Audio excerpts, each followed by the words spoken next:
बिस्मिल्लाहिर्रहमानिर्रहीम। जो आज आपका आर्टिफिशियल इंटेलिजेंस का पहला लेक्चर है। हाँ जी, आर्टिफिशियल इंटेलिजेंस क्या चीज़ है? आर्टिफिशियल इंटेलिजेंस एक्चुअली इंटेलिजेंस को डिस्कस करना है। पहले हमने आर्टिफिशियल इंटेलिजेंस भी हम उसको देखेंगे कि आर्टिफिशियल इंटेलिजेंस क्या है। अब इंटेलिजेंस क्या है? इंटेलिजेंस क्या चीज़ होती है? आपके सोचने समझने की जो सलाहियत है कि अगर आप उसके बारे में सोचने के लिए तो हर बंदा सोच सकता है, लेकिन कोई ठीक सोच रहा होता है, कोई गलत सोच रहा होता है। तो ऐसी सोच जो कि आपके किसी भी प्रॉब्लम को सॉल्व कर सके बेहतर तरीके से, उसको हम कहते हैं कि ये इंटेलिजेंस है। अब इंटेलिजेंस को समझाने के लिए आपको कुछ यहाँ पर एग्जाम्पल्स दी गई हैं, मैं आपको बताती हूँ। जैसे मैं यहाँ पर छोटी सी डायग्राम में आई हुई है, ये देखें, यहाँ पे देखें एक माउस है जो कि चीज़ को ढूंढ रहा है। अब वो चीज़ को कैसे ढूंढेगा? उसके पास मल्टीपल पाथ्स हैं, कैसे जाएगा उसके पास? तो वो पहले खुशबू सूंघेगा उसकी कि मुझे किस साइड से आ रही है। तो उस खुशबू को सूंघते हुए उसने रास्ता तलाश कर लिया चीज़ का, ठीक है।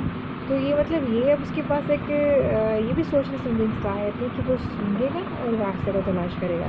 इसी तरह जब हम किसी को फॉलो कर रहे होते हैं तो फॉलो करने के लिए भी हमने उसके रास्ते के उसकी फुटप्रिंट्स से चेक करते हैं कि वो किस साइड पर गया है। तो हम यहाँ पे चेक करें यहाँ से गुजरा होगा या नहीं। और अगर आपने रास्ते में कोई कैमरास लगाए हुए तो आप अंदाज़ा करते हो इस पाथ से गुजरा होगा, तो आप कैमरास वगैरह से चेक कर लेते हो कि वो किस साइड पर गुजरा होगा, ठीक है। तो क्या है, ये आपकी इंटेलिजेंस है कि आप कोई भी अपना प्रॉब्लम सॉल्व करने के लिए सोचते हैं, समझते हैं। जिसको इसलिए हम कहेंगे कि इंटेलिजेंस को हम इस तरह से भी डिस्क्राइब कर सकते हैं कि ability to solve the problem. ये फर्स्ट वाला आपके पास पॉइंट आ गया। इसी तरह आप एक और एग्जांपल मैं आपको देती हूँ, जिससे कि आप यहाँ पर देखें, एक छोटी एग्जांपल है कि एक सीक्वेंस नंबर दिए हुए हैं। यहाँ पे देखिए 1 3 7 13 21 और आपसे पूछा जाता है कि इसका नेक्स्ट नंबर कौन सा होगा, ठीक है। तो आपने अंदाज़ा लगाना है कि कैसा है। आप देखें कैसे है ये कि ये नंबर किस तरह से कंसिडर किया गया। इसमें देखिए ये नंबर उन्होंने 1 के बाद 3 है, और 3 कैसे आया कि अगर आप 1 के अंदर 2 ऐड करें, ठीक है। और नेक्स्ट देखें 3 के बाद 7 है, 7 कैसे आया कि अगर आपने 3 में 4 ऐड किया। इस तरह 7 और 13 के दरमियान गैप देखें तो ये 6 आ रहा है। अब देखिए यहाँ पे हम ये 2 4 6 कहाँ से आया? एक्चुअली इस सीरीज़ में इन्होंने 1 के बाद पहला इवन नंबर ऐड किया 2 ऐड किया तो 3 आ गया। 3 में उसने नेक्स्ट इवन नंबर ऐड किया 4, देन 7 आंसर आ गया। 7 में नेक्स्ट इवन नंबर 6 ऐड किया तो 13 आ गया। 13 में इन्होंने फिर नेक्स्ट नंबर ऐड किया 8 तो 21 आ गया। अब नेक्स्ट जो सीक्वेंस नंबर जो इवन नंबर है वो है 10। अगर आप 21 में 10 ऐड करेंगे तो ये 31 आ जाएगा। तो इस सीरीज़ का जो नेक्स्ट नंबर है वो 31 आ जाएगा। आंसर निकाला 31, ठीक है। तो फिर यानी कि ये भी उसने एक सोचा है, समझा है कि भी इसका नेक्स्ट नंबर क्या आएगा। तो ये हमारे पास जो एबिलिटी होगी ये होगी कि आपने अपने प्रॉब्लम को सॉल्व कर दिया। नेक्स्ट है कि ability to think, plan and schedule. इसको भी आप इंटेलिजेंस कर सकते हैं कि ऐसा काम जिसको आप उसके लिए जिससे आप सोचना पड़े, फिर आप उसको प्लान करते हो, फिर उसको उसके ऐसा स्केड्यूल कर देते हो। इसमें जो मैंने एग्जाम्पल यूज़ की इसमें ये है कि जैसे कि आप टाइम टेबल सेट करना है। टाइम टेबल का आपको पता है हमारे डिपार्टमेंट में भी एक बड़ा इशू है टाइम टेबल को सेट करना, क्योंकि आपकी क्लासेस भी बहुत ज़्यादा हैं और टीचर्स हमारे पास इतने ज़्यादा नहीं होते। उनकी अवेलेबिलिटी को भी चेक करना होता है क्योंकि वो डिपार्टमेंट से बाहर भी पढ़ाते हैं। तो देखा है कि उसमें आपके टीचर अवेलेबल भी हैं या नहीं। हर बार टाइम टेबल बनाया जाता है, एक डंप पहले बनाया जाता है, फिर सेट करने बैठते हैं तो फिर पता लगता है कि नहीं यहाँ पे टीचर अवेलेबल नहीं है, इसका ये टीचर का क्लैश आ रहा है, इस टाइम पे उसका दूसरी जगह भी लेक्चर बन रहा है। तो ये बड़े इश्यूज़ हैं।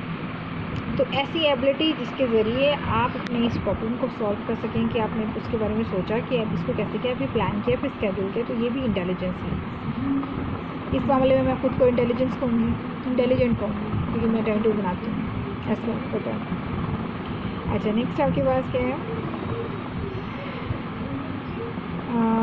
नेक्स्ट एबिलिटी जो मैं डिस्कस करने जा रही हूँ वो ये है कि आप ऐसी एबिलिटी कि जिसके साथ आप अपनी मेमोरी को यूज़ करते हुए एक अच्छी इंफॉर्मेशन को मैनिपुलेट करते हैं। इसका एग्जांपल ये है कि जैसे कि आपके पास आप किसी डॉक्टर के पास जाते हैं और वो डॉक्टर आपका चेकअप करता है, कुछ आपसे पूछता भी है कि आपको ये प्रॉब्लम तो नहीं है, और दूसरी बात कुछ मेजरमेंट्स भी वो लेता है, जैसे कि उसने ब्लड प्रेशर को चेक कर लिया, आपका टेम्परेचर चेक किया, और साथ में उसने अपने का पल्स रेट चेक किया, ठीक है ना।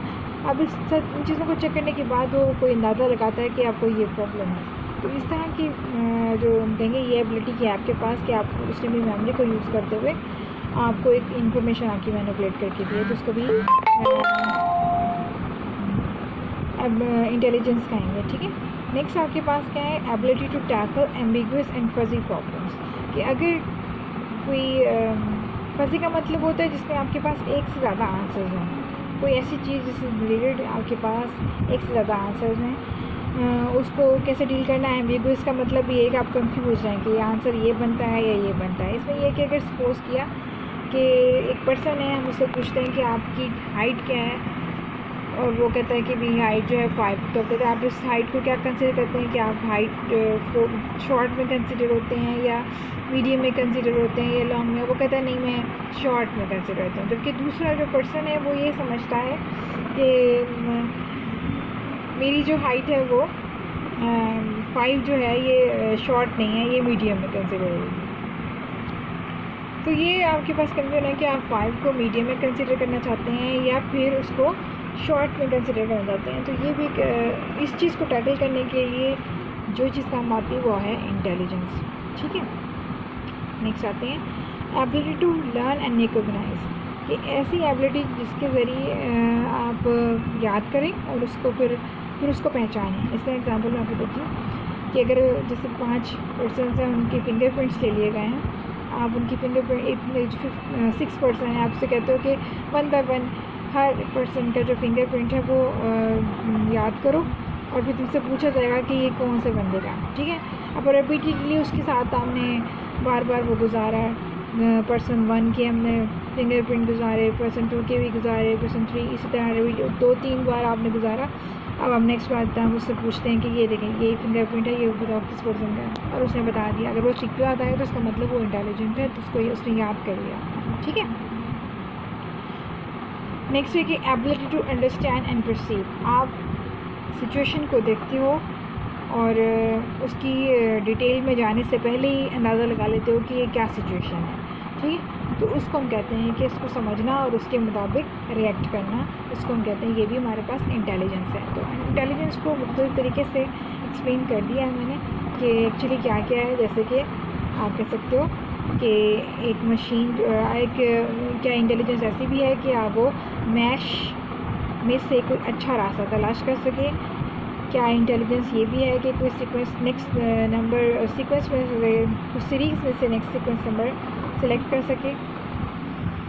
क्या इंटेलिजेंस ये भी कह सकती है कि आपको जो है वो प्लान्स को डेवलप करें, या इंटेलिजेंस ये कहती है कि डायग्नोसिस एंड प्रिस्क्राइब्स के डायग्नोस करें और उसके बाद उसका इलाज बताएं।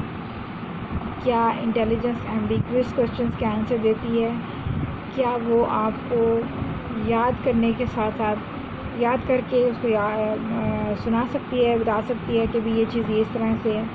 क्या वो समझ सकती है या फिर अंदाज़ा लगा सकती है। ये सारी चीज़ें क्या हैं, ये इंटेलिजेंस में आती हैं। और क्या ये सारी मशीन, अगर एक मशीन ये सब कुछ करती है तो उसका मतलब वो ह्यूमन की तरह बिहेव कर रही है, ठीक है। लेकिन ऐसी जो इंटेलिजेंस होगी वो नेचुरल नहीं होगी, वो फिर आर्टिफिशियल इंटेलिजेंस कंसिडर होगी, ठीक है।